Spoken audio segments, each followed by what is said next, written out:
ऋषिभ्यो वंश ऋषिभ्यो महद्भ्यो नमो गुरुभ्यः।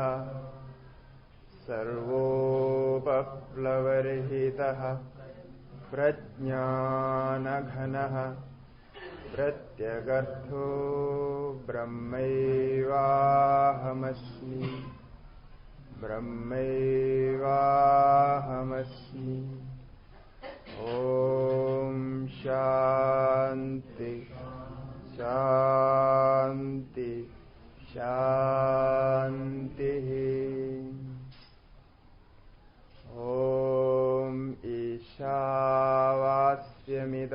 सर्वं यत्किञ्च जगत्यां जगत् तेन त्यक्तेन भुञ्जीथाः मा गृधः कस्य सिद्धनम्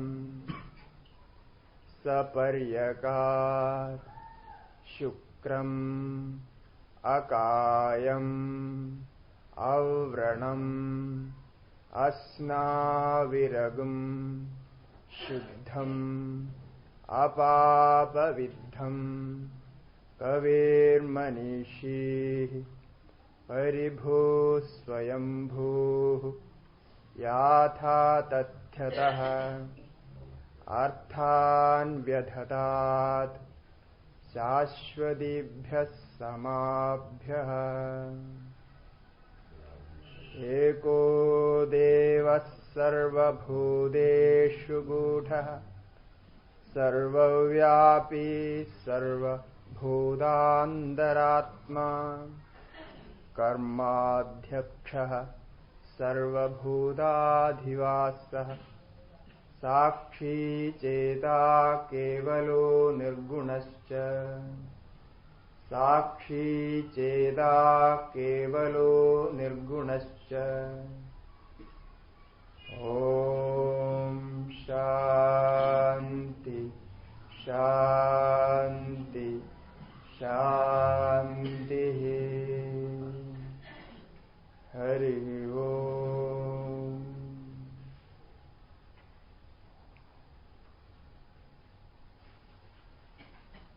परम गुरुदेव श्री स्वामी शिवानंद जी महाराज, आराध्य गुरुदेव श्री स्वामी चिदानंद जी महाराज, आराध्य गुरुदेव आचार्य श्री स्वामी चैतन्यानंद जी महाराज, इन सबके चरण कमलों में दंडवत प्रणाम करते हैं।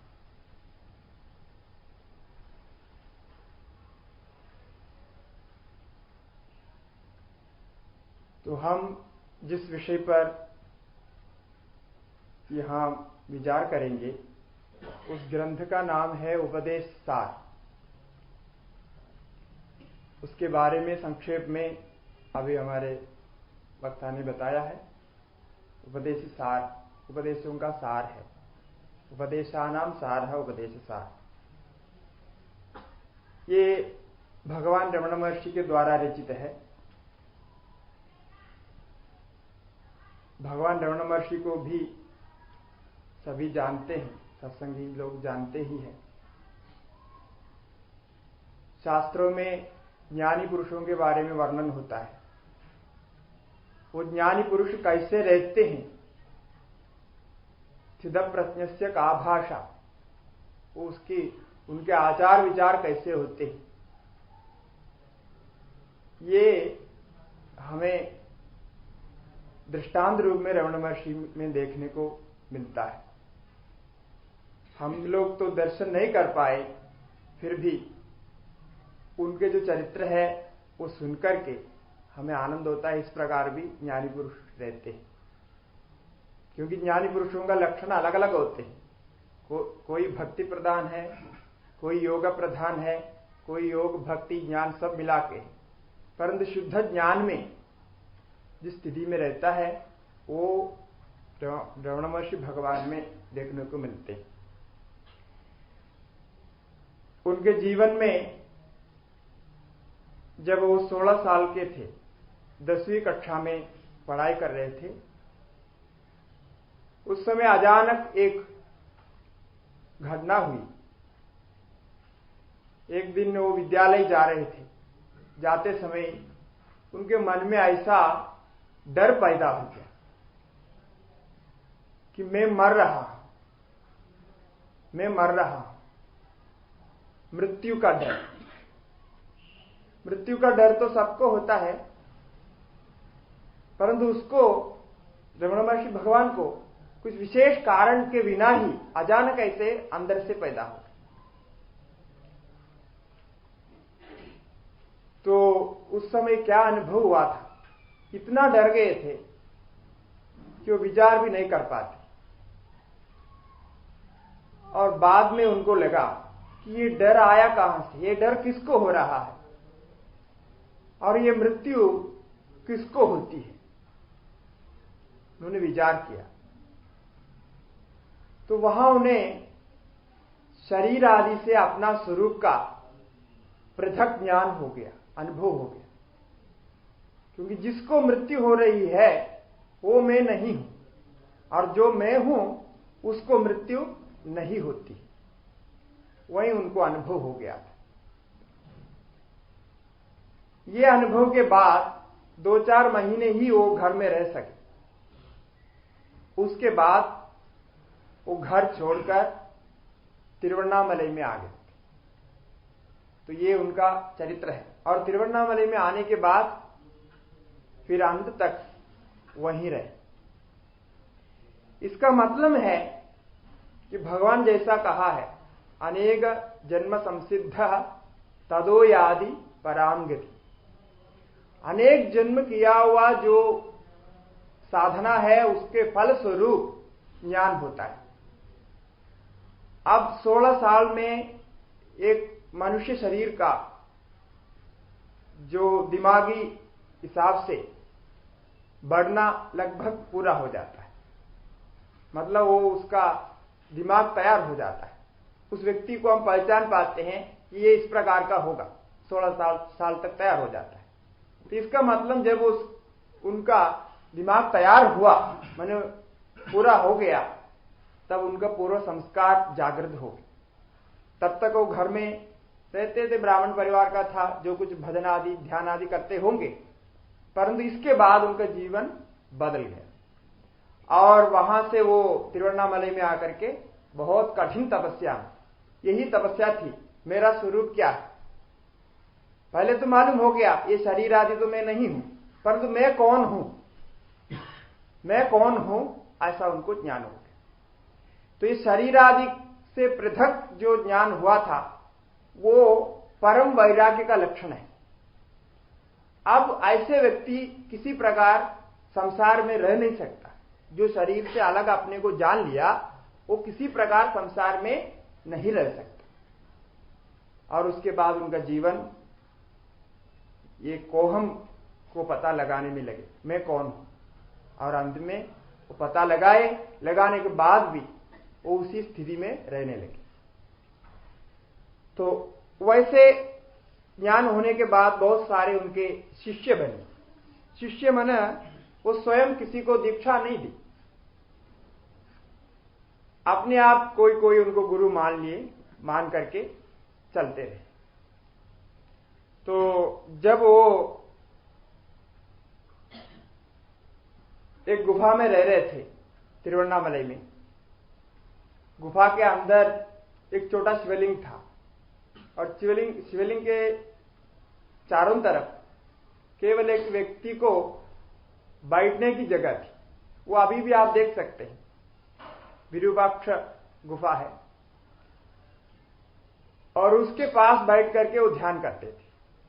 लोग आकर के बाहर से कोई दर्शन करके जाते हैं, कोई पत्थर मार के भी जाते हैं, कोई गाली देख के भी जाते हैं, क्योंकि लोग समझ नहीं पाते क्या कर रहा है छोकरा।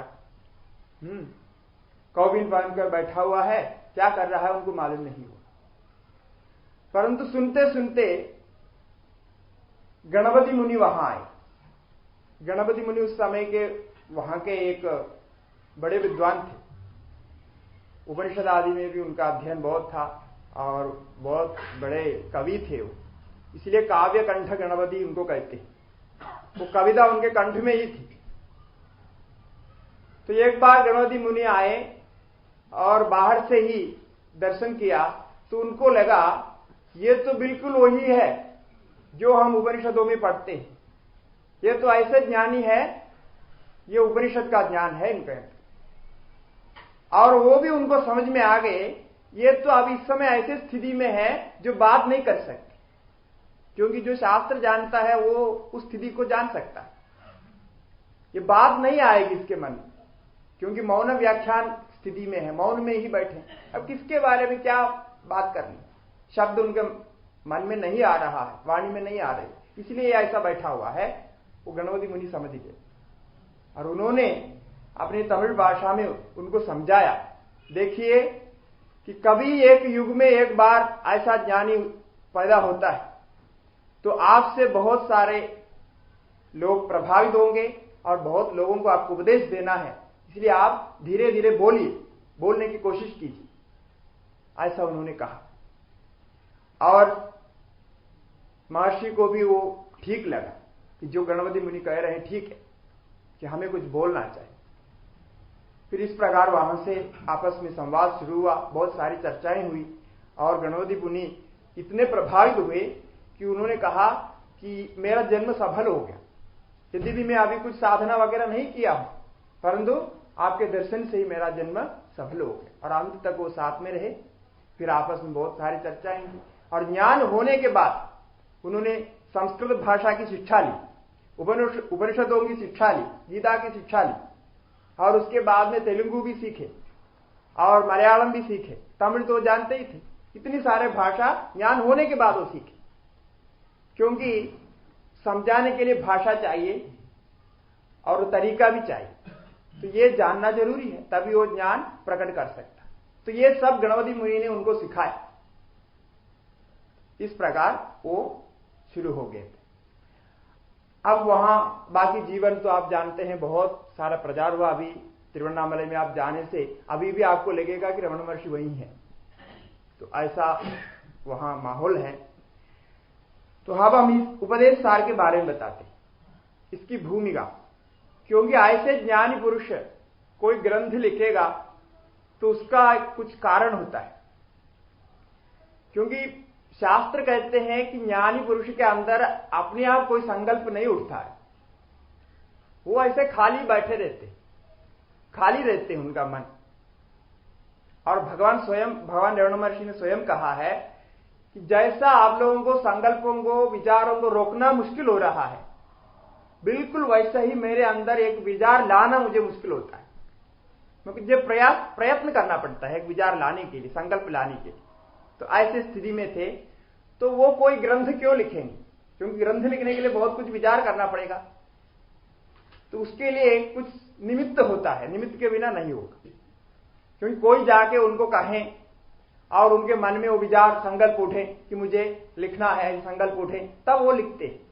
ज्ञानी पुरुष का लक्षण होता है, वो अपने आप कोई संकल्प नहीं करेंगे, दूसरे का संकल्प लेकर के वो काम करते।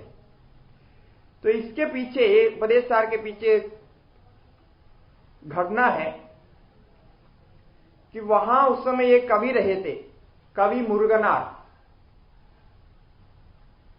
बहुत बड़े कवि थे। तो वो भी रमण महर्षि के शिष्य बने, माने जैसा मानस शिष्य, दीक्षित शिष्य नहीं है, मानस शिष्य। तो वो कवि होने के नाते वो महर्षि में वो महर्षिपना देखने लगे कि एक पुराने महर्षि के जैसा ही है, ऐसा देखने लगे। और रमण महर्षि के ऊपर वो कुछ कविता लिखना चाहते थे, काव्य लिखना चाहते थे। तो उन्होंने सोचा कि एक छोटा सा ऐसा एक काव्य लिखूं जिसका 100 श्लोक होगा, ऐसा सोचा। और उन्होंने मन में कल्पना करके कहानी बनाई, एक जंगल की कहानी बनाई और कहानी को लिखते लिखते 17 श्लोक लिख दिए। अब वो ग्रंथ में 100 श्लोक होना है, 17 श्लोक पूरा हो गया। और उसके बाद में वहां ऐसी परिस्थिति आ गई कि एक जंगल में कई ऋषि मुनि रहते हैं, अपनी पत्नियों के साथ, बालकों के साथ रहते हैं, और वो सारे ऋषि मुनि कर्मकांड को मानने वाले, मतलब वो पूर्व मीमांसा को मानते। अब पूर्व मीमांसा का मतलब होता है कि वे लोग ईश्वर को नहीं मानते, केवल यज्ञ करना है, याग करना है, यज्ञ याग करने से ही आपको फल मिलेगा और किसी को मानने की जरूरत नहीं। मतलब भक्त नहीं है वो, केवल कर्म करने वाले। तो ऐसे ऋषि मुनि वहां रहते थे, वो कोई देवता को नहीं मानते हैं, केवल कर्म को मानते हैं, ऐसी स्थिति में रह रहे। तो वहां शिवजी, मानो कहानी में ऐसा है, शिवजी वहां सोचते हैं कि इन ऋषि मुनियों को कुछ सीख देनी चाहिए, इनको सिखाना चाहिए कि केवल कर्म से कोई फल नहीं मिलता है। तो उसके लिए वो यही मनीषी भूमिका में वो कहानी रुकी हुई है। अब वहां शिवजी आकर उपदेश देता है, शिवजी का उपदेश होना है वहां। अब कवि मुरुगनार ने सोचा कि इसके विषय में अब मैं लिखने से अच्छा है कि हमारे गुरुजी से ही कहें कि ये उपदेश आप अपने आप लिखे दीजिए, तब उसके नाम से मेरा काव्य भी सार्थक हो जाएगा और सही सही उपदेश यहां आ जाएगा। तो बाकी तो कहानी ही है, मन में कल्पित है, ऐसे ही कहानी बनाया है। अब बाकी जो लिखना है ये सार्थक होने के लिए गुरुजी से ही कहना ठीक है। ऐसा करके महर्षि के पास आकर के 2-3 बार कहे, मैं ऐसा ऐसा कर रहा हूं, आप आगे का 30 श्लोक लिखे दीजिए, क्योंकि 70 तो हो गया, 30 श्लोक तो उपदेश के हिसाब से ही है।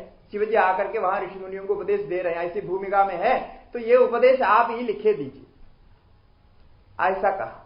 तो जब ऐसा कहा तो महर्षि के मन में संकल्प आ गया, मैंने दूसरे का संकल्प उनका हो गया, क्योंकि अपने शिष्य होने के नाते, अपने प्रेमी होने के नाते प्रेम हो जाता है और करुणा तो उनका स्वरूप ही रहता है। तो इस प्रकार वो ठीक है बोल दिया, मैं बनाऊंगा।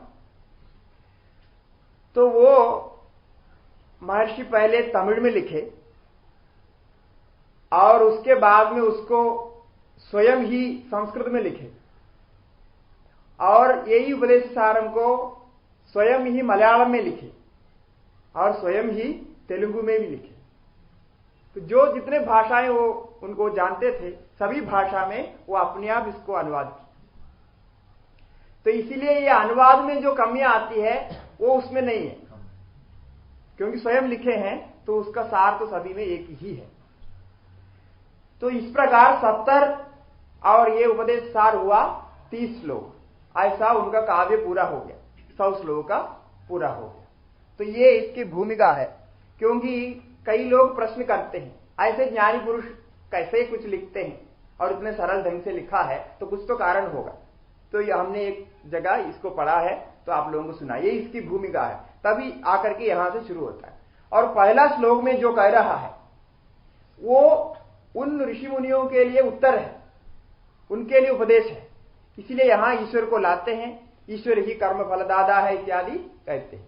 और 30 श्लोक में पहले श्लोक से लेकर के 15वां श्लोक तक ईश्वरार्पण बुद्धि से कर्म करना और जप योग, भक्ति योग, इसके बारे में चर्चा है, 1 से लेकर के 15वां श्लोक तक। और 16वां श्लोक से लेकर के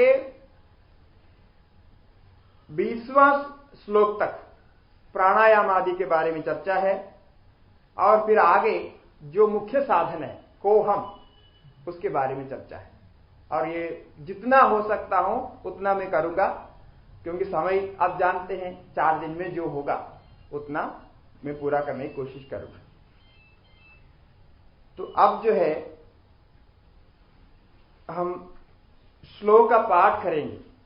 मैं एक लाइन बोलूंगा, फिर आप लोग उसको बोलना है। इस प्रकार पाठ करने के बाद उन श्लोकों को करेंगे। कर्तुराज्ञया प्राप्यते फलम्,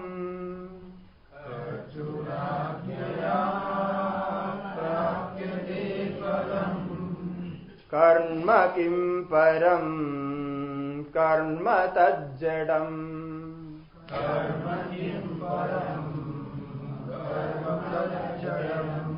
कृदिमहो दधौ पदनकारणम्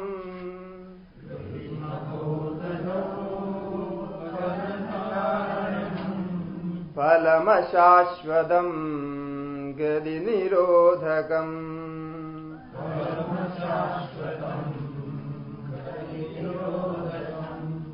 ईश्वरार्पितम् नेच्छया कृतम्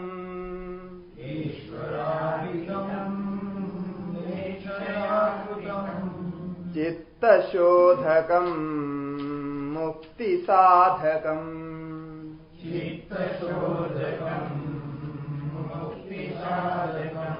कायवाङ्मनः कार्यमुत्तमम्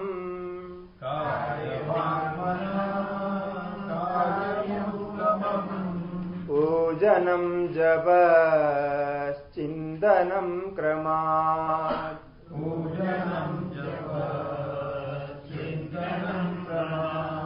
जगद ईषधीयुक्तसेवनम्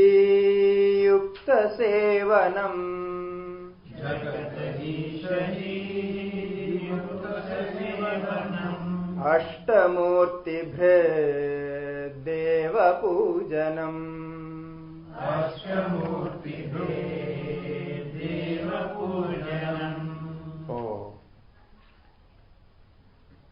तो सबसे पहले श्लोक में कहते हैं कि कर्तुः आज्ञया प्राप्यते फल, कि ऐसा नहीं सोचना चाहिए कि कर्म करने से कर्म ही अपने आप फल देता है, क्योंकि पूर्व मीमांसाओं का यही विचार है। आजकल हम लोग ऐसे विचार वाले नहीं हैं, क्योंकि वो विचार जो पहले था उसमें काफी बदलाव आ गया। आजकल ऐसा कोई नहीं सोचते हैं कि कर्म करने मात्र से कर्म फल देता है, ऐसा सोचते नहीं। तो वो पूर्व मीमांसा क्या मानते हैं, इसके ऊपर थोड़ा प्रकाश डालना जरूरी है, नहीं तो आपको ये फर्क समझ में नहीं आएगा कि ईश्वर को फलदाता रूप से यहां मानने का कारण क्या है। सामान्य रूप से सब कहते हैं ईश्वर फल देता है, ऊपर वाला देखता है, ऊपर वाला देता है, ऐसा बोलते हैं, परंतु ऐसा मानने का क्या कारण है ये तब तक आपको समझ में नहीं आएगा। इसके पहले क्या विचार रहा है, इसको पहले जानने से वो समझ में आएगा। तो पूर्व मीमांसक मानते हैं कि जो यजमान कर्म करता है, क्योंकि उनका कर्म का मतलब हमारे जैसे कोई नौकरी करना नहीं है, या कोई आश्रम में सेवा करना नहीं है, या भोजन आदि बनाना नहीं है, ऐसा कुछ नहीं है उनका कर्म। उनका कर्म का मतलब होता है स्वाहा करके आहुति डाल, याग करना ही उनका कर्म होता है। अन्यों के लिए वो अलग व्यवस्था देते हैं। तो याग करने से जो यजमान याग करता है उससे वो याग ही फल देता है, यजमान को और कुछ करना नहीं पड़ता, वो याग ही अपने आप फल देते हैं, ये वो कहते हैं। तो याग कैसे फल देगा? जैसा आप आग में घी डाल दिया, आहुति डाल दी, तो क्या होता है, उसी समय वो नष्ट हो जाता है। और एक आधा घंटे में आप यज्ञ को पूरा करते हैं, यज्ञ भी वहां समाप्त हो जाता है, कुछ भी वहां शेष नहीं रहता, और केवल वो यज्ञ कुंड में कुछ राख शेष रहता है। तो ऐसा जो कर्म है वो फल देता है क्या? वो कैसे फल दे सकता है? क्योंकि वो बिल्कुल जड़ है, उसमें जो कुछ चीजें इस्तेमाल की जाती है वो सारे चीजें जड़ ही है। आग भी जड़ है, आग कुछ जानता नहीं कौन कर्म कर रहा है, आग जानती है क्या? आग नहीं जानती। और वो जो आहुति आप डाल रहे हैं, घी है, घी भी नहीं जानती, और ऐसा वहां जानने वाला कोई नहीं। तो फिर फल कहां से मिलेगा? याग से फल कैसे मिलेगा? कोई तो जानकार चाहिए ना, काम किया है इसको फल देना चाहिए, जानकार चाहिए। और जानकारी जो है वो कोई चेतन में ही होगा, जड़ में तो जानकारी नहीं होती। अब हम इस हॉल में बैठे हैं, ये हॉल नहीं जानता है कितने आदमी यहां बैठे या कितने वर्षों से यहां आदमी बैठते हैं और बैठा है, कितने आदमी बैठे हैं, ये हॉल नहीं जानता है, यहां रहने वाला जानते हैं। ऐसा ही होता है। तो वहां प्रश्न उठता है कि ये याग कैसा फल देता है? याग तो अपने आप फल नहीं दे सकता। तो वहां पूर्व मीमांसा के सूत्र है जैमिनी सूत्र। जैसा हमारा ब्रह्म सूत्र व्यास जी ने बनाया, वैसे जैमिनी महर्षि ने जैमिनी सूत्र बनाया। वो सारा कर्मकांड के बारे में बताता है। तो जैमिनी सूत्र के जो व्याख्याता हुए सबसे पहले शबर स्वामी है। जैसा हमारे ब्रह्मसूत्र के व्याख्याता भाष्यकार शंकराचार्य हुए, वैसे वो जैमिनी सूत्र के व्याख्याता शबर स्वामी हुए। और शबर स्वामी के बाद कुमारिल भट्ट हुए, जिसके उसके अभी अर्थ किया। और फिर प्रभागर हुए, वो भी उसका अर्थ किया, टीकाकार है। इस प्रकार से उनकी परंपरा है। तो वहां विचार करते हुए शबर स्वामी ने बताया कि याग फल नहीं देता है। जो यजमान है ना, करने वाला, वो उसके मन में याग करते समय एक संस्कार बन जाता है, क्योंकि वही वहां एक चेतन है। जो यजमान करने वाला है वही एक चेतन वहां होता है, और कोई चेतन नहीं है।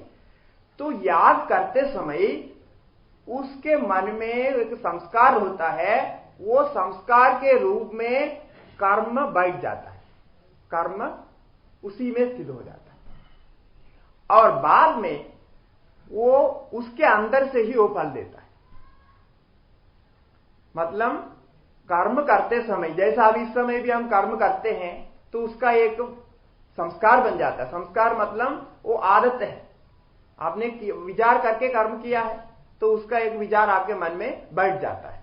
तो उसके वो विचार के जो सूक्ष्म रूप है उसको संस्कार कहते हैं। वो विचार का कारण वासना, वासना से फिर संस्कार ऐसे होता है। तो वो संस्कार बाद में फल देगा। इसका मतलब यजमान जब यहां मर जाएगा, उसका संस्कार तो नहीं मरेगा, संस्कार तो रहेगा। यजमान का शरीर यहां छूट जाएगा तो वो संस्कार उसको लेकर के स्वर्ग जाएगा। क्योंकि ये बात समझनी जरूरी है, इसके बारे में हम साधारण विचार नहीं करते कि ये करते समय क्या होता है। वहां हो हवा में कुछ नहीं रहता है। हम कर्म करते हैं, ये घी जाकर के ऊपर रहता है, लोग ऐसे ऐसे कल्पना करते हैं, ऐसा कुछ नहीं कहा। पूर्व मीमांसा में यही कहा कि वो संस्कार रूप से वो यजमान के मन में रहता है और वो उसको ले जाता है, माने कर्म फल ही अपने को अलग शरीर में ले जाता है। तो याद किया हुआ कर्म आपके पास है, कर्म फल आपके पास है, तो वही आपको स्वर्ग में ले जाएगा, ऐसा कहते हैं। और ये जो याद करने के बाद कर्म फल देने के पहले, फल देने के पूर्व स्थिति में जो रहता है, उसको वो लोग अपूर्व कहते हैं। उनका टेक्निकल टर्म है अपूर्व। ये अपूर्व ही फल देता है। अपूर्व माने पहले नहीं हुआ, एक विशेष चीज है। अपूर्व का मतलब होता है कोई विशेष चीज, वो विशेष चीज विशेष फल देता है, ऐसा वो मानते हैं। अब यहां देखिए कि आपने याग किया, याग से आपके अंदर संस्कार आ गए और वो संस्कार बाद में फल देता है। ये तो सीधी बात हो गई ना। अब इसके बीच में ईश्वर को खींचकर लाने की क्या जरूरत है? कोई आवश्यकता दिखता है? नहीं दिखता है, कोई आवश्यकता नहीं। वो कोई व्यक्ति कर्म कर रहा है, उसको उसका फल मिल रहा है बाद में। अब इसके बीच में ईश्वर को लाने की जरूरत नहीं। इसीलिए जैमिनी महर्षि ने 4000 सूत्र बनाए, परंतु एक भी सूत्र ईश्वर के बारे में अथवा आत्मा के बारे में, परमात्मा के बारे में नहीं है। वो सब कर्मों के बारे में है। कैसा घी डालना, कैसा बैठना, कैसा उड़ना, कैसा स्नान करना, कैसा आचमन करना, इतने सारे उसमें बताए। एक भी आत्मा के बारे में, ईश्वर के बारे में कुछ नहीं।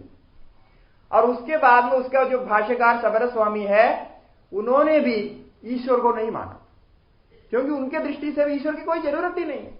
वो कोई व्यक्ति यजमान कर्म करता है, वेद में जैसा कर्म करने के लिए कहा वैसा कर्म करता है, तो वैसा फल मिलता है। उसको तो बीच में ईश्वर मानने की कोई जरूरत नहीं। ईश्वर को उन्होंने भी नहीं माना। और उसके जो कुमारिल भट्ट टीका मैंने उसके वार्तिक लिखी, कुमारिल भट्ट तो बहुत सोचने वाले थे, तो बहुत विद्वान थे। उन्होंने सोचा कुछ न कुछ ऐसा है, पुरुष है, कुछ विशेष शक्ति है जो सबको देखता है। ऐसा करके उन्होंने छोड़ दिया, उसके बारे में कुछ कहा नहीं। ईश्वर है या नहीं है ऐसा नहीं कहा, उन्होंने भी नहीं कहा, और प्रभाकर ने भी नहीं कहा। वो तो बहुत बड़ा बुद्धिमान थे, उनका तो इतना वो तार्किक था, वो ईश्वर को मानने वाले नहीं थे, वो भी नहीं माने। परंतु एक उपवर्ष आचार्य हुए थे जो इसके टीकाकार थे, उन्होंने ईश्वर को माना।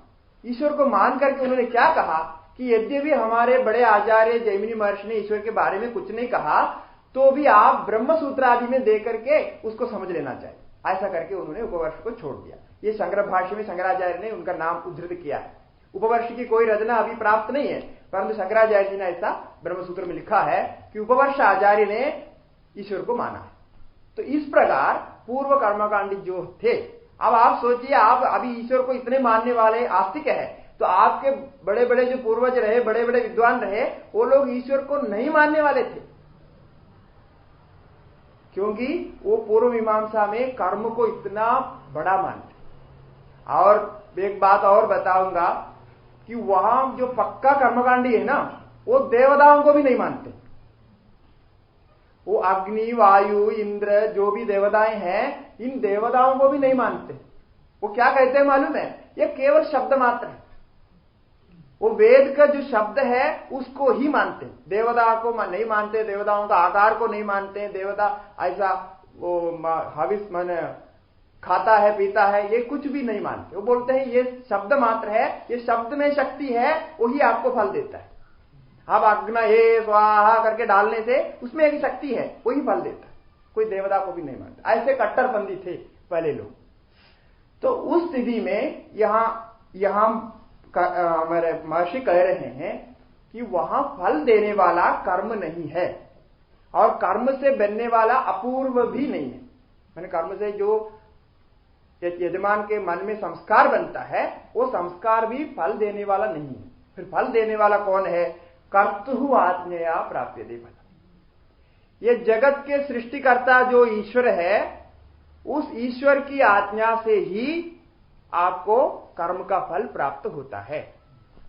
मतलब किसको कौन सा कर्म का फल कब देना है, कैसा देना है, किस परिस्थिति में देना है, वो ईश्वर जानता है। तो यहां इसको कहते हैं। तो कर्तुराज्ञया प्राप्यते फलम्, ये इसका अर्थ है। तो इससे पूर्व मीमांसा का जो निरीश्वरवाद है उसका खंडन हो जाता है। अब उसको पुष्ट करने के लिए आगे कहते हैं कि कर्म किम परम। तो फिर कर्म क्या है?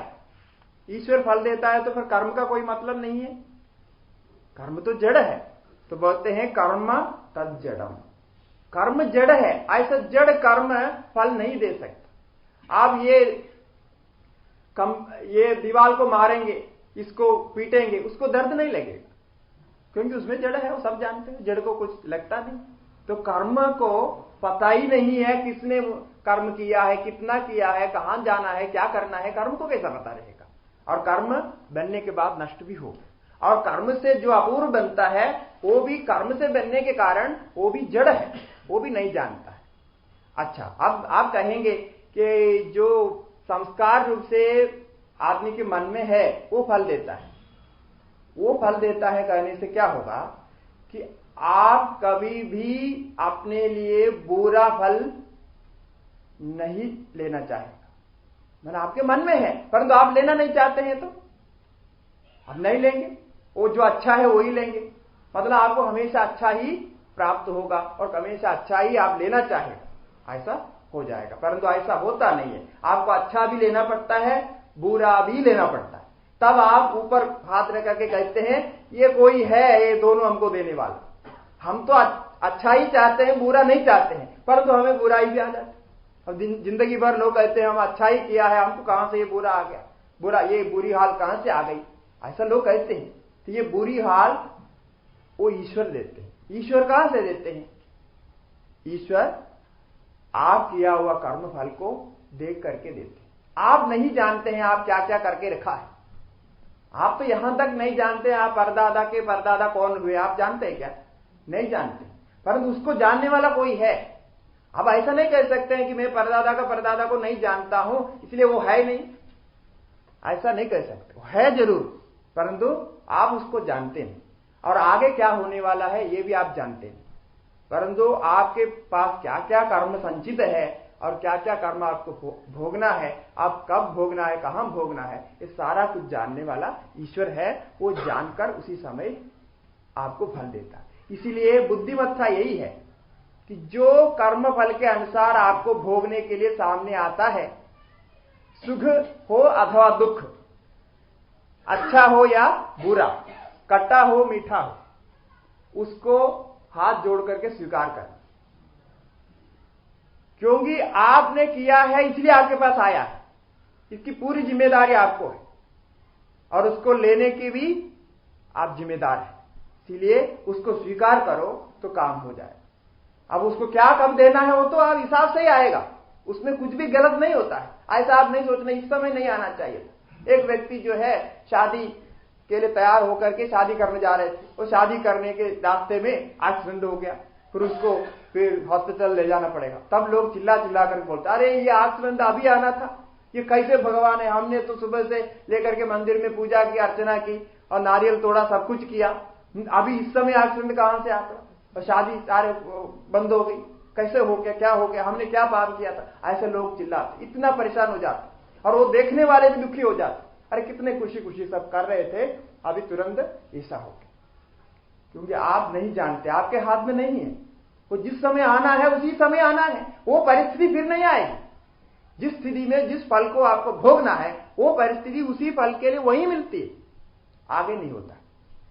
परंतु जो व्यक्ति जानता है कि ये ऐसा ही हो रहा है करके स्वीकार करता है, वो शांत रहता है, और जो स्वीकार नहीं करता वो परेशान होता है। जैसा कोई व्यक्ति, लोग जो है पहले एक गांव से दूसरे गांव चलते थे, चलने से वो कितना दूर चलना है, बीच में पहाड़ी है कि नहीं है, कैसा रास्ता है, जिसको रास्ता मालूम नहीं है वो पग पग पर परेशान होता रहता है, अरे कितना चलना पड़ेगा, बहुत धूप हो रही है, कहां तक जाना पड़ेगा, क्या होना पड़ेगा, वो पग पग पर उसको परेशानी होती है। परंतु जो व्यक्ति जानता है कि यहां से ऐसा जाने से एक नदी आएगी, नदी के बाद में एक जंगल आने वाला है, जंगल में हमको आराम मिलेगा, उसके बाद जो है बहुत अच्छा रास्ता है, वो पूरे रास्ता को जो व्यक्ति जानता है वो भी उसी रास्ते पे चलेगा, परंतु वो आराम से चलेगा, वो तृप्त होकर के आनंद से चलेगा, पहुंचना ही है, इतने दूर है हम पहुंच सकते हैं सोचते। तो इसी प्रकार जो हम स्वीकार नहीं करते हैं, जानते नहीं है, हमारा कर्म फल ही हमारे पास आ रहा है, जानते नहीं है, वो तो हर एक दुख में परेशान होता रहता है और हर एक पल उसको परेशानी ही है। और जो जानता है कि ये तो होगा, होने वाला है, आगे भी है करके जानता है, तो वो आराम से चले, क्योंकि ये सारा संसार का जो चलना है, किस प्रकार चलना है, वो भगवान ऊपर से ब्रह्मा जी तो देख रहे हैं ना, उनको तो आपका खेल सब तमाशा लगते, ये क्या रो रहा है, अरे इसको क्या क्या होने वाला है, ये तो अगले साल तो बड़ा मिनिस्टर बनने वाला है, इसको बड़ी गद्दी मिलने वाली है, इसको क्या पता अभी से वो रो रहा, ऐसा करके सोचता है, तो वो ज्यादा जानता है। तो इस प्रकार यहां इसी बात को समझाया कि जो कर्मफल है वो ईश्वर पर छोड़ने से आपको आनंद मिलेगा, शांति मिलेगी। तो कर्मफल दाता ईश्वर ही है। अब जो है कर्म फलदाता ईश्वर है, परंतु ये कर्म हम करते रहें तो क्या होगा, कर्म का फल क्या है, इसको दूसरे श्लोक में बताते हैं। कर्म का फल है कृति महोदधौ पतन कारणम। ये जो संसार है इसमें गिरने का कारण बनता है कर्म। कृति माने यहां पुण्य और पाप दोनों को लेना है। वो महोदधि है, महद उदधि, बहुत बड़ा सागर है, बहुत बड़ा सागर है, वो सागर में पतन कारणम, गिरने का कारण है। तो पुण्य पाप रूप महासागर में गिरने का कारण होता है कर्म। क्योंकि कोई भी कर्म आप करते हैं तो उससे या तो पुण्य होगा या तो पाप होगा, और दोनों का फल आपको भोगना पड़ेगा। जैसा हमने पहले बताया, वो भोगने के लिए कहां आना पड़ेगा, संसार में आना पड़ेगा, इसलिए उसका कारण बनता है। परंतु उसका फल कब तक रहता है, फलम अशाश्वतम गति निरोध, उसका फल अशाश्वत है, कोई भी कर्म आता है, कर्म फल आता है, आप ऐसा नहीं सोचना मेरी जिंदगी भर ऐसे ही रहेंगे। कोई भी एक कर्म ज्यादा समय नहीं टिकता है। सुख आएगा तो भी कुछ देर सुख रहता है, फिर चले जाता है। दुख आएगा तो भी कुछ ही समय रहेगा, उसके बाद जाना उसका स्वभाव है। इसलिए अशाश्वतम फलम का, शाश्वत नहीं, कोई भी फल शाश्वत नहीं। यदि कर्म का फल होगा वो शाश्वत नहीं रहता है, चले जाएगा। इसलिए उसी से भी परेशान होने की जरूरत नहीं। तो इसको भाष्यकार ने गीता के टीका में 18 अध्याय में कहा। ये फलम फलम बोले तो क्या अर्थ है? फलम बोले तो हम जानते हैं, आम का फल बहुत मीठा होता है, हम खाते हैं। परंतु आप जरा सोचिए कि ये आम का एक पेड़ था, वो पेड़ बहुत बड़ा हो गया और जब उसका समय आ गया, पहले तो 15-20 साल के बाद ही फल देते थे, आजकल तो 2-3 साल में आम फल देने लगे। तो 2-3 साल का ही मान लीजिए, 2-3 साल का पेड़ है, उसमें फल आ गया और फल तैयार होने में कम से कम 40-45 दिन से ज्यादा लगते हैं, तभी वो फल तैयार होता है। तो तब तक सब आप फल, उस पेड़ में फल को बढ़िया से देख सकते हैं, ऐसा वो तैयार हो रहा है, तैयार हो रहा है, आप उसको जान सकते हैं, देख सकते हैं, आनंद ले सकते हैं।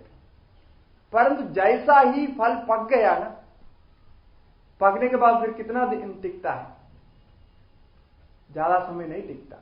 वो पकने के लिए जो तैयारियां हैं वो तो बहुत लंबा चलता है, परंतु फल पक गया, जिसको हम फल कहते हैं, फल बन गया, तो वो 1 दिन 2 दिन 3 दिन से ज्यादा नहीं रहता। अभी ये रेफ्रिजरेटर फ्रिज सब आ गया तो ज्यादा समय रहते हैं, परंतु जैसा ही आप उससे बाहर निकालिए तुरंत वो सड़ने लगते हैं। तो सड़ रहा है वहां भी, परंतु वो दिखाई नहीं दे रहा है, कुछ उसको बंद करके रखा है, रोक करके रखा। तो फल का मतलब, फल का अर्थ ही होता है तुरंत समाप्त हो जाना। जब तक फल नहीं आएगा तब तक समाप्त नहीं होता है। वो दिखता है, आपको अच्छा लगता है, परंतु फल जैसा हो गया ना, वो समाप्त हो गया। तो इसीलिए बोलते हैं फल्गुदया लयम गच्छति, फल्गुदया लयम अदर्शनम गच्छति इति फलम। ऐसा भाष्यकार ने 18वें अध्याय में गीता में अर्थ किया है फल शब्द का। फल्गुदा माने क्षण भर के लिए, आप उसको देख ही नहीं सकते, समझ ही नहीं सकते, ऐसे ही क्षण में वो नष्ट हो जाता है, उसी को फल कहते हैं। तो वो अशाश्वत ही रहता है। और आप बाकी सब छोड़िए, ये कर्म का जो फल सुख दुख आप अनुभव कर रहे हैं, ये जल्दी समाप्त होगा, इतना भी आप सोचेंगे ना, आपको शांति मिलेगी। अरे ये तो आ गया है, 2-3 दिन रहेगा, चले जाएगा, ऐसा आप सोचेंगे तो और शांति मिलेगी, क्योंकि उसको ज्यादा रहना नहीं है, वो दूसरा कर्म फल को आना है ना, तो वो आते थे। तो इसीलिए कहते हैं कि इसका स्वरूप क्या है? अशाश्वतम फलम, अशाश्वत फल होता है। इसीलिए हम कहते हैं कि जो मोक्ष हम प्राप्त करते हैं ना, उसको कर्म फल नहीं मानते और किसी का भी फल नहीं मानते, क्योंकि जैसा ही फल मान लिया वो नाश होने वाला होता है। और हमारा जो मोक्ष है, आत्म प्राप्ति है, आनंद है, वो शाश्वत है, वो कभी नष्ट नहीं होता। तो इसीलिए उसको फल भी नहीं मानते। मोक्ष स्वरूप सिद्ध है, उसको आप प्राप्त नहीं करते हैं, आप उसको बनाते नहीं, वो अपने आप वहां सिद्ध है। उसके बारे में आगे लंबा चर्चा करेंगे, तो वो है। परंतु इसका एक दोष क्या है, ये कर्म का गेदि निरोधक। आप जैसा रास्ते में जाएंगे, आपके जीवन आप चला रहे हैं, जीवन को ही लीजिए, जीवन ही यात्रा है, वो जीवन रूप यात्रा में आप चल रहे हैं, तो बीच बीच में ये कर्मफल आता है। पूरा जीवन ही कर्मफल है, परंतु बीच बीच में आपको अनुभव होता है, ये मैं कुछ भोग रहा हूं। जैसा रोज आप नित्य अपने काम करते रहते हैं, वो खाना पीना होता रहता है, आनंद से रहते हैं, तो इतना नहीं लगता है कि हम कर्मफल भोग रहे हैं। परंतु अचानक कोई एक्सीडेंट हो गया, कुछ बीमारी आ गई, तो फिर हा करते हैं, अरे भाई ये तो क्या, कहां से ये कर्म आ। तब कर्म को याद करते हैं, तब ईश्वर को याद करते हैं, सब याद करते। तब रोजी रोटी हमको ठीक से चलते रहे और सब कुछ, अभी टीवी भी ऑन है, टीवी में बढ़िया सीरियल आ रहा है, सीरियल देख रहे हैं, सब आनंद से है, तब तो कर्म फल के बारे में भी नहीं सोचते। परंतु कहीं कहीं रुकता, गाड़ी जाकर के रुक जाती, ब्रेक लगाना पड़ता, तब सोचते अरे कोई कर्मफल आ गया। तो इसलिए बोलते हैं गेदी को रोकने वाला। परंतु यहां गेदी का मतलब, आप मोक्ष के लिए जाते हैं तो मोक्ष में रुकावट डालने वाले हैं ये कर्मफल। तो मोक्ष रूप जो मार्ग है, मोक्ष प्राप्त करने के लिए जो आप साधन करते हैं, उस साधन में रुकावट डालने के लिए है। तो इसीलिए कर्म के पीछे नहीं जाना चाहिए। अब ये दूसरा श्लोक में भगवान महर्षि ने कर्म को निंदा की। क्या कहा? कर्म का फल अशाश्वत है और वो कहाँ है, वो संसार में डालने वाले हैं और वो मोक्ष मार्ग को रोकने वाला है, निंदा की। आपको तो सुनने से तो ऐसा नहीं लगेगा कि ये कुछ गलत हो रहा है, परंतु बहुत गलत हो गया। कोई कर्म को निंदा करता है ना, बहुत गलत कर रहा है। क्यों? नहीं कश्चित क्षणम अभी जादु तिष्ठति अकर्मकृत नहीं देह भृदा शक्यम त्यक्तुम कर्माणि अशेषता। ये दो बात भगवान ने बोली, एक तीसरा अध्याय में है, एक 18 अध्याय में। तो एक भी व्यक्ति ऐसा नहीं है जो पूरा कर्म को त्याग सकता है, और एक भी क्षण ऐसा नहीं है जब कर्म नहीं हो रहा है। तो फिर कर्म को निंदा करने से क्या फायदा? कुछ फायदा होने वाला नहीं है। कर्म की निंदा करने से आप कर्म को त्याग भी नहीं सकते। त्यागने से वो मरने के बाद भी कर्म होता रहता है, उसका तो फल तो भोगना ही पड़ेगा ना। वो कहां जाके रोकने वाला है?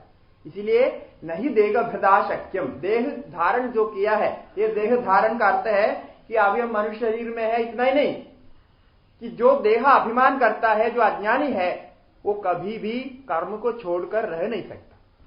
और न जादू तिष्ठत या कर्म कृत, और हम देखते हैं हम चुपचाप बैठ नहीं सकते। और कोई जो है ना बहुत बड़ी बड़ी बातें करता है, बहुत अहंकार करता है, उसको बोलना कि तुम 2 दिन जो है कमरे के अंदर चुप बैठ जाओ, और कोई शिक्षा दीक्षा देने की जरूरत नहीं है, उसको बोलना इतना ही। फिर वो बोलेगा, वो अपने आप बोलेगा कि इससे ज्यादा सजा मुझे नहीं हो सकती, क्योंकि चुपचाप बैठना बहुत मुश्किल होता है। और वहां कमरे के अंदर बंद करेंगे तो भी वो शारीरिक रूप से लोगों से मिल नहीं सकता है, बात नहीं कर सकते हैं या कोई कर्म नहीं कर सकते, परंतु मानसिक रूप से वो कर्म करता रहता है। वो ऐसा कुछ का हाथ पैर हिलाता रहेगा, कुछ सिर में पकड़ता रहेगा, रोता रहेगा, सोचता रहेगा, करता रहेगा। तो इसलिए वो कर्म को आप छोड़ नहीं सकते। तो दूसरे श्लोक में कर्म को निंदा की, कर्म को त्यागने कहा, कर्म संसार सागर में गिरने का कारण है ऐसा कहा। तो फिर क्या करें? हम कर्म के बिना नहीं रह सकते हैं, तो फिर हमको मोक्ष नहीं मिलेगा, यही तो हो गया ना। तो उसके लिए उपाय बताते हैं। तो यही आपके गीता का भी सार है कि जो प्राणी कर्म को त्याग नहीं सकता, अपने में कर्तृत्व भोक्तृत्व का अभिमान रखता है, अज्ञानी है, वो उस कर्म के द्वारा कैसा मोक्ष को पा सकता है, ये गीता का सार है। और यहां भी उस उपाय को बताते हैं, माने ईश्वरार्पण बुद्धि से कर्म करने का उपाय। ये कर्म योग यहां आ गया है, तो सारा योग इसमें आ जाएंगे आपको। ये 30 श्लोक के अंदर सारा योग आएंगे, और वो भी इतनी सरलता से, क्योंकि उनका अनुभव है, उनको सब साफ साफ दिखता है, तो उतनी सरलता से आपको बताएंगे। तो यहां इस श्लोक में कर्म को बता रही, ईश्वर अर्पितम न इच्छया कृतम। अब ये जो कर्म है ना, पहलवान, ये बहुत बड़ा पहलवान, इसको अपने तरफ करने के लिए, इसको हराने के लिए एक ही रास्ता है, सरेंडर हो जाना। ये हमने एक कहानी सुनी है, चाइना में कन्फ्यूशियस करके एक बहुत बड़े विद्वान हुए, ज्ञानी हुए। एक बार कन्फ्यूशियस ने एक घोषणा कर दी कि जिस देश में वो कन्फ्यूशियस रहते थे, वो स्थान स्थान बदलते रहते, और जिस समय जहां रह रहे थे, तो वहां एक बहुत बड़ा पहलवान था, वो सबको हराता था। उस समय जो मार्शल आर्ट है उसका भी एक बहुत बड़ा विद्वान था वो, तो सबको मारता था और बड़ा भयंकर वहां खेल खेल रहा था। तो कन्फ्यूशियस के पास कुछ भगत लोग आए और कहे कि ये आदमी बड़ा भयंकर है, ये राजा को भी मारने वाले हैं, ऐसा लगता है कि ये क्या क्या खेल खेल रहा है, ये बहुत बड़ा पहलवान है, इसको कुछ आप समझाइए, इसका दिमाग को थोड़ा ठंडा कीजिए, आप अपने उपदेश दीजिए। ऐसा कहा। उन्होंने कहा पहलवान को क्या उपदेश दे, हैं? वो उपदेश तो समझेगा नहीं। उन्होंने ये कहा, देखो मैं ऐसे एक घोषणा करता हूं, सब जगह प्रचार करो कि मैं उससे लड़ना चाहता हूं। अब कन्फ्यूशियस था हफ्ते में 3 दिन खाना खाने वाला, और इतना पतला, दुबला पतला ऐसा आदमी था।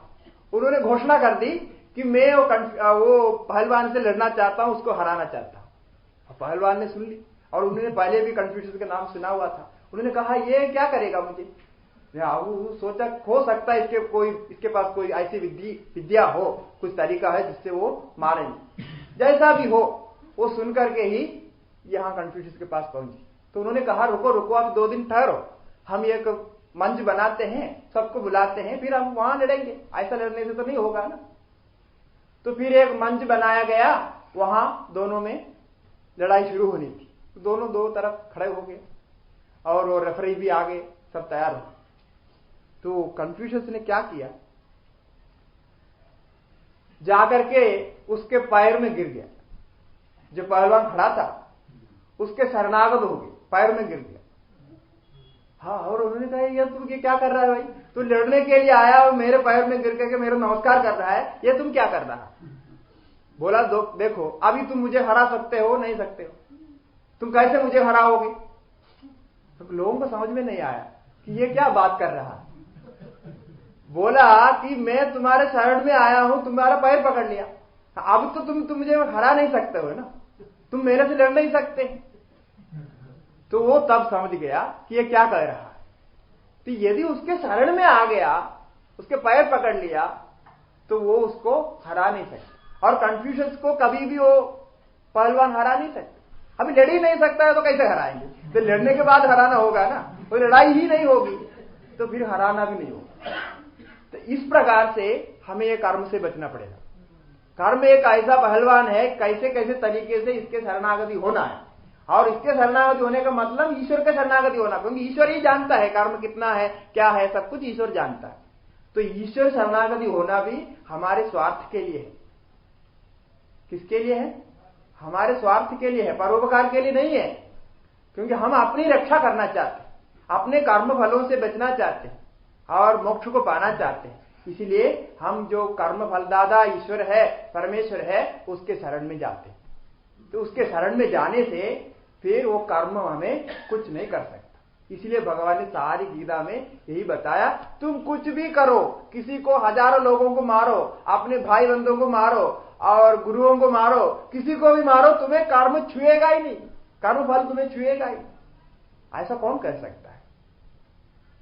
जो जानता है वही कह सकता है, जो सत्य को जानता है वही कह सकता है। नहीं तो अर्जुन को इतनी बड़ी लड़ाई में कहते हैं, वो सारी लड़ाई होने के बाद केवल 10 व्यक्ति पुरुष 10 पुरुष ही बचे थे, बाकी सब मर गए। ऐसी बड़ी लड़ाई उसके लिए अर्जुन को प्रेरित किया, क्योंकि वही कर सकता है कि ये अर्जुन इतना सब लड़ाई करते हुए भी वो आगे जाकर के मुक्त ही होगा, ऐसा जानता है वही कर सकता। इसीलिए धैर्यवान होकर के उसमें किया।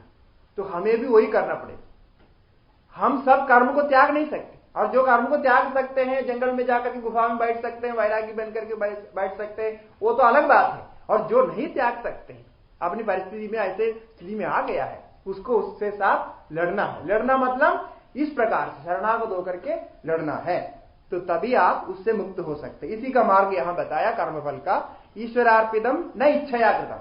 इच्छया मैंने सो इच्छया, अपने आसक्ति से नहीं किया हुआ, ये कर्म का फल मुझे चाहिए ऐसा सोच करके जो नहीं किया है, ऐसा कर्म चित्त शोधकम, चित्त को शुद्ध करता है। ऐसा कर्म करेंगे तो चित्त को शुद्ध करता है। पहले क्या कहा था कि कर्म करने से संसार में गिरेगा, मतलब चित्त उससे कलंकित होगा, काम क्रोध आएंगे, मन में राग द्वेष आएंगे। परंतु अभी तीसरे श्लोक में क्या कहा कि यदि ईश्वरार्पण बुद्धि से अनासक्त होकर के आप कर्म करोगे तो वो चित्त का शोधन करने वाला होगा। आरुक्षोर्मुनेर्योगम कर्म कारणम उच्यते। जो योग को प्राप्त करना चाहता है, ध्यान योग को, ध्यान योग के द्वारा समाधि को, समाधि के द्वारा मोक्ष को प्राप्त करना चाहता है, उसको कर्म ही करना चाहिए। आरुक्षोर मुनोर्योगम कर्म कारणम उच्यते इत्यादि जो कहा था, उसी को यहां चित्त शोधकम कहा। और चित्त शोधकम, चित्त शुद्ध होने से क्या होगा? आपका अंतःकरण शुद्ध हो गया। इससे क्या होगा, क्या फायदा होगा, क्या फल होगा? अंतःकरण शुद्ध होने से गुरु वाक्य सुना है तो वो समझ में आएगा, और शास्त्र वाक्य का जो अर्थ है वो अंतःकरण में स्फुरित होगा और वो ज्ञान को आप प्राप्त कर सकेंगे और उसके द्वारा मोक्ष पा सकेंगे। कर्म सीधा सीधा मोक्ष का कारण नहीं है। मैंने कर्म करते रहने से अपने आप मोक्ष होगा ऐसा नहीं है। कर्म करते रहने से आपका अंतःकरण शुद्ध होगा और अंतःकरण शुद्ध होने से भी काम नहीं चलेगा। अंतःकरण शुद्धि के बाद गुरु वाक्य का श्रवण, शास्त्र श्रवण, मनन चिंतन आदि की जरूरत है, क्योंकि ज्ञानादेव तु कैवल्यम, ज्ञान से ही मोक्ष होता है, अन्य किसी साधन से मोक्ष नहीं होगा। तो इसलिए कर्म क्रम से साधन है, साक्षात साधन नहीं है। माने सीधा सीधा मोक्ष के लिए साधन नहीं, सीधा सीधा ज्ञान ही मोक्ष के लिए कारण है। और इसके बीच में वैराग्य आदि सब आएंगे, वो सब आगे बताएंगे। तो इसलिए आगे कहा चित्त शोधकम मुक्ति साधकम, ये मुक्ति को सिद्ध करने वाला है, आगे जाकर के आप मुक्ति को पा सकेंगे। तो इसलिए मन लगाकर कर्म करें, और कैसा कर्म करें? ईश्वरार्पण बुद्धि से। ईश्वर ही कर्म फलदाता है और वो जो देता है उसको स्वीकार करें। और ये भी आशा ना रखें कि मैं ईश्वरार्पण बुद्धि से कर्म करूंगा तो मुझे ईश्वर अच्छा ही फल दे। आप सच पूछे तो यहां जितने बैठे हैं, कोई यदि पूछे आपसे कि आप ईश्वरार्पण बुद्धि से कर्म करें तो आप क्या चाहता है, बोलेंगे हमें अच्छा ही होगी, अच्छा होगा। यही उत्तर आपके मुंह से निकलेगा, कोई दूसरा उत्तर नहीं निकलेगा। उसको पूछने की जरूरत नहीं है कि आप यही समझता है कि हम ईश्वरार्पण बुद्धि से कर्म करेंगे तो अच्छा होगा, परंतु ऐसा नहीं है। ईश्वरार्पण बुद्धि से कर्म करने पर भी आप जब तक शरीर में है, संसार में है, अच्छा के साथ बुरा भी हो। वो क्योंकि ईश्वरार्पण बुद्धि से कर्म करने का फल नहीं है वो अच्छा बुरा होना, वो तो कर्म का फल आता है। ईश्वरार्पण बुद्धि से कर्म करने का फल आपका अंतःकरण शुद्धि है, और अंतःकरण शुद्धि से मोक्ष पाना ईश्वरार्पण बुद्धि से कर्म का जो फल है वो आपको सीधा सीधा यहां अच्छा बुरा के साथ उसका कोई संबंध नहीं, राग द्वेष के साथ कोई संबंध नहीं उसका। इसीलिए जो व्यक्ति साधक है, कर्मयोगी है, ईश्वरार्पण बुद्धि से कर्म करता है, उसके जीवन में भी परेशानियां खूब आई, क्योंकि वो तो अलग अलग हिसाब से आता है। उसका अकाउंट अलग है, इसका अकाउंट अलग है, ये अलग अकाउंट में जाता है, वो अलग अकाउंट से आता है। तो इसीलिए इसके साथ तालमेल नहीं है। ऐसा सोचना नहीं है, ये बहुत गलत सोचते हैं। ऐसा सोच है सबके अंदर कि हम भक्ति क्यों करते हैं, अच्छा होगा हमारा जीवन में। अरे बुद्धू, ऐसा होता नहीं है। वो भक्ति करने का मतलब वो मोक्ष के लिए आप भक्ति कर रहे हैं, आप ईश्वरार्पण बुद्धि से भक्ति कर रहे हैं। और भगवान ने ये कहा कि कोई मेरे पास आकर के ये भी बोले कि मेरे को अच्छा ही दे, ऐसा मैं नहीं दे सकता हूं भाई। नादत्ते कस्यचित् पापम न चैव सुकृतम विभु, ये मेरे हाथ में नहीं है कि सबको मैं अच्छा ही देता रहूं और किसी को बुरा ना दूं, और किसी को बुरा ही देता रहूं, अच्छा ना दूं, ये मेरे हाथ में नहीं है। तो ये भगवान ने ठीक कहा, क्योंकि वो अलग हिसाब से आता है और आप अलग हिसाब से चित्त शोधन के लिए कर्म करते हैं। और आगे का श्लोक बताते हैं। अब जो ये कर्मयोग बताया, कर्मयोग के बाद आप धीरे भक्ति योग में जाना चाहते हैं, क्योंकि एक ही श्लोक में कर्मयोग को बताया, कर्म क्या है बताया, और कर्म का फल कौन देता है बताया, और उसके बाद में अब भक्ति योग में जाना चाहते हैं। भक्ति योग में क्या बता रहे देखिए, काय वांग मन कार्य उत्तमम पूजनम जब चिंतनम क्रमात्। तो यहां पूजा भी होगी, भक्ति करने के लिए पूजा भी चाहिए। यहां हमारे गुजरात में भक्ति करना होता है, लोग बोलते हो भक्ति करता है, ऐसा हमने और कहीं नहीं सुना है, यहां ऐसा बोलते। तो भक्ति करना, ये भक्ति करने का मतलब है भजन करना है। भक्ति करने का मतलब भजन करना है। और व्याकरण की दृष्टि से भक्ति करना बोले, भजन करना बोले, दोनों सही है संस्कृत व्याकरण की दृष्टि से। कि भजन करना मतलब भज धातु में लुट प्रत्यय करके वो भजनम बना जाता है, मतलब भजन किया जाता है, जिसके द्वारा भजन किया जाता है उसको भजन कहते हैं। और भक्ति माने वो भी भज धातु से त्रियांग तिंग करके एक सूत्र है, उसके अनुसार तिंग प्रत्यय करता है, वो भी कर्मणि में होता है, तो उसका अर्थ भी वही होता है। जैसा गमनम और गति ही, गमनम बोलते हैं, गमनम माने जाना, और गति ही बोले तो भी जाना ही होता है। तो इस प्रकार भक्ति करना बोलिए, भजन करना बोलिए, ठीक ही है, आप ठीक है। तो इसी को हम कहते हैं कि ये भक्ति करने का मतलब क्या होता है कि उसमें या तो आप पूजन करेंगे, पूजा करेंगे। भक्ति करने का क्या होता है, कोई भी भक्ति करता है तो वो रोज पूजा करना पड़ता है। मैं भक्ति करता हूं करके चुपचाप जो है कपड़ा ओढ़ करके बैठे तो कोई बोलेगा नहीं ये भक्ति कर रहा, या ऐसा बैठा है कुछ पूजा नहीं करता, सुबह स्नान भी नहीं करता, दंतमंजन नहीं करता, ये क्या भक्ति करता है, ऐसा बोलते हैं ना। तो भक्ति करने का मतलब उसमें पूजा होनी चाहिए एक, और दूसरा जप होना चाहिए। जोर जोर से मंत्र का जप करें या धीरे धीरे से मंत्र का जप करें, मानसिक जप करें, माला घूमनी चाहिए हाथ में बहुत जोर से, ऐसा माला घूमती रहे, तो ये भक्ति करना होता है। और तीसरा है चिंतन, ध्यान करना।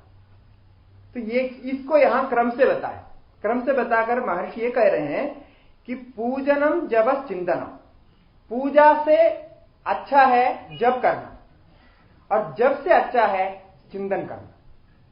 तो क्रमाद उत्तमम कहा, ये एक एक क्रम से उत्तम है।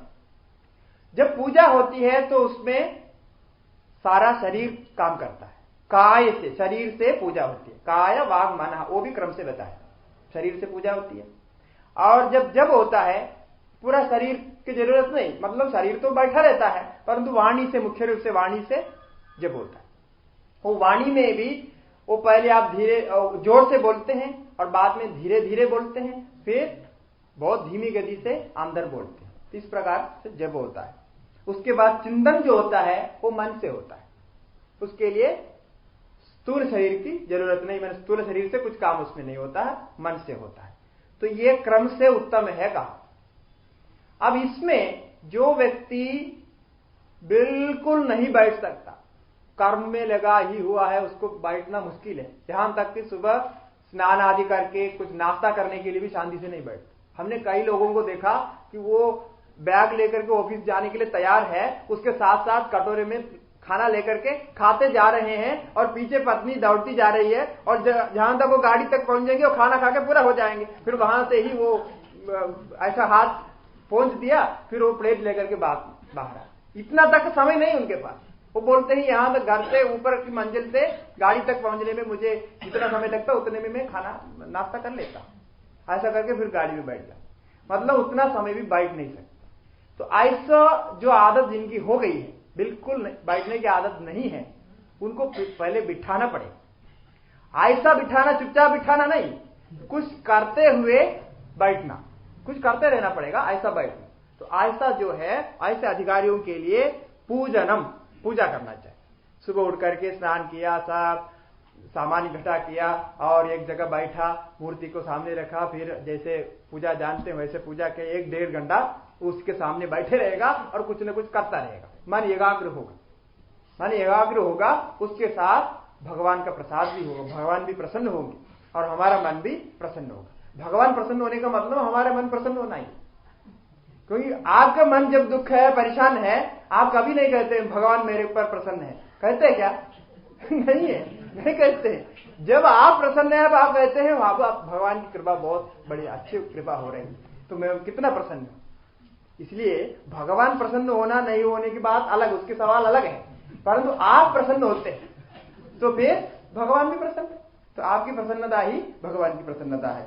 तो ऐसे मन प्रसन्न होता है, तो फिर आप 1.5 घंटा बैठने की आदत बनाई तो धीरे धीरे आप जप शुरू कर सकते, पूजा करके उसके बाद में नाम जप शुरू किया। तो नाम जप में आप एक इंद्रिय माने वाणी से बोल रहे हैं और कान से सुन रहे हैं और हाथ से माला फेर रहे हैं, इतना ही वहां है, ज्यादा काम करना नहीं, और एक जैसा काम है वो। पहले वाले पूजा से जब में यही फर्क है, दोनों में काम है थोड़ा, परंतु पहले वाले में अलग अलग काम था। पूजा करते समय आपको कभी पानी डालना पड़ता है, कभी आरती देनी पड़ती है, फूल निकालना पड़ता है, अलग अलग काम है। अब देखिए कैसे शास्त्रकारों ने बनाया, उसके बाद वहां बैठ करके आप काम कर रहे हैं परंतु एक जैसा काम है। ओम नमो नारायण, ओम नमो नारायण बोलते हैं तो आपकी माला भी एक जैसी चलती है और आपको बोलना भी एक जैसे है और आपको सुनाई भी एक जैसे दे रहे हैं, तो एक जैसा काम हो रहा है, माने एक काम वहां हो रहा है। क्या हो रहा है? जप हो रहा है। अब कई लोगों को एक मंत्र का जप आधा घंटा तक या 15 मिनट तक भी करना मुश्किल होता है, क्योंकि बोल रहे ओम नमो नारायण क्या होता है, इसको बदलना पड़ेगा।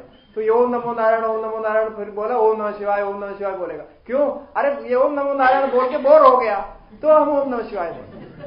आप देखिए वो मन कहां जा रहा है, मन को प्रसन्न नहीं है ये काम लगातार करते रहना, तो उसकी भी आदत बनानी पड़ेगी। तो ये मंत्र, जो मंत्र गुरु मंत्र आपको मिला है, उसको आप वहां बैठ करके जप करते हैं, तो आपका मन उतना समय एकाग्र होता है। यदि जप करने में आपको आनंद आ रहा है, तो इसका मतलब आपका मन शुद्ध हो रहा है और आपके ऐसी स्थिति बन गई है कि आप ध्यान कर सकते। बैठ रहा है, पहले तो बैठने की आदत हो गई, उसके बाद जप करने की आदत हो गई, मन एक चीज को लगातार करना चाहता है, उसके लिए तैयार हो गया, मैंने जप निरंतर करता है। जप करने वालों की स्थिति यह है कि वो एक चिंतन को, एक बात को कई बार बोल सकते, तो उसका मतलब एक चीज में मन टिक रहा है, मन अलग अलग नहीं चाह रहा। इसलिए गुरु लोग कहते हैं कि हो सकते हैं तो आप एक मंत्र पर ही लगातार जप करें, मंत्र को बार बार बदलना नहीं, एक ही मंत्र पर जप करें। और एक मंत्र पर जप नहीं होता है, कुछ समय के बाद जैसे बोर हो जाते हैं, तो फिर उस मंत्र को जोर से बोलने की कोशिश करें, क्योंकि जोर से बोलने से प्रवृत्ति बदल गई, तो उससे फिर मन को आराम मिलेगा। तो थकने का मतलब है कि मन नहीं चाहता है, जो मन चाहता है उससे आप थकेंगे। तो ये आप समझेंगे तो जप का जो अर्थ है आपको समझ में आए। तो जप का मतलब यही है कि मन एक चीज पर टिक गया। अब उसके बाद में ये जो माला फेरने का काम है और बोलने का, जप करने का काम है, ये बंद हो जाता है। ऐसा लगता है कि अभी चुपचाप बैठेंगे और शरीर भी स्थिर है और मन भी स्थिर है। जो जप कर रहा था वो जप बहुत धीमी गति से प्राण के साथ मिलता हुआ अंदर होते रहे, और बहुत ध्यान देने से आपको अंदर से ऐसे सुनाई देगा कि वहां कुछ जप हो रहा है, ऐसी स्थिति में पहुंचे। मतलब इतना आप जो जप किया ना, ये मन ले लिया है। और मन कैसा लिया? वो प्राण गति के साथ मिलाकर के लिया, क्योंकि आप प्राण गति को रोकेंगे वो जब भी आपको सुनाई नहीं देगा, जब भी नहीं होगा वहां। परंतु प्राण गति जैसे धीरे धीरे धीमी गति से चल रही है, तो उसके साथ आप मन में वो जब भी सुनाई देते। इसी को आंतरिक जप कहते हैं, जो जप में सबसे श्रेष्ठ है। जबकि जब करते करते आप सबसे ऊंचाई पर जब पहुंचेंगे, सबके ऊपर की जो स्थिति में पहुंचेंगे, उस समय ऐसा आंतरिक जप होता है।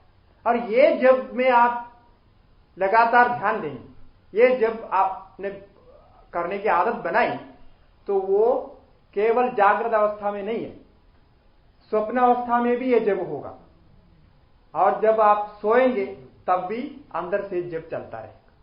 इसकी आदत बनानी पड़ेगी। तो पहले तो जागृत अवस्था में चलेगी, उसके बाद स्वप्न में भी और समाधि मन सुषुप्ति में भी ये जप चलता रहेगा। तो उसको आंतरिक जप कहते हो, निरंतर जप होता है। तो उस स्थिति में आप वो ध्यान करने के लायक हो जाते हैं, तब ध्यान हो जाता है आगे। तो ऐसा इसको क्रम से बताया। काय वांग मन कार्यमुत्तमम पूजनम जप चिंतनम क्रमा। ये काय वांग मन तपस्या के बारे में गीता के 17वें अध्याय में बताया है। अब उसमें जाने से और लंबा होगा, तो वहां नहीं जाते, वो आप लोग जानते ही है। तो वहां भी इसको देवा द्विज गुरु प्राज्ञ भोजनम शौच मार्जवम इत्यादि करके वहां बताया है, उसको भी ले सकते हैं यहाँ। अब आज का समय यहाँ समाप्त होता है, तो यहाँ रुकते हैं। ओम पूर्णमदः पूर्णमिदं पूर्णात् पूर्णमुदच्यते पूर्णस्य पूर्णमादाय पूर्णमेवावशिष्यते। ओम शांति शांति शांति।